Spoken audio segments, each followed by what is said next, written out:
Stimulačné injekcie skladujte v chladničke. 5 až 10 minút pred aplikáciou si injekcie vyberte z chladničky. Injekcie aplikujte do podkožia, oblasť pupka 5 cm na jednu alebo na druhú stranu.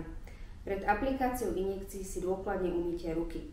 Na pevnú podložku si pripravte všetky potrebné pomôcky k aplikácii. Dezinfekcia, tampóny, injekcie, nádoba na odpad. Aplikácia injekcií nie je viazaná na to, či ste na lačno alebo po jedle. Gonal. Otvoríte krabičku s gonalom. Balenie obsahuje naplnené pero a viacero jednorázových ihiel.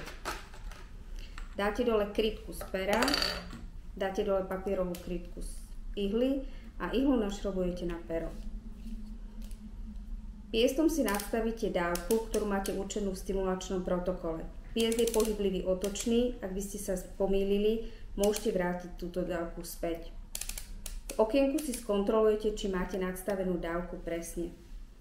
S tým, že vydenzifikujete miesto v pichu, urobíte riasu, dáte dole krytku z ihly a pichnete. Picháte kolmo na doraz. Zatlačíte piest, po pichnutí narátate do 5, vyberiete, odpojíte ihlu, ktorú vyhodíte do pripravenej nádoby na odpad, pero zatvoríte, odložíte do chladničky a použijete na ďalší deň. Použité ihly a striekačky nehádžeme do komunálneho odpadu. Hodíme do vopred pripravenej nádoby, odovzdáme v lekárni alebo vo vašom centre.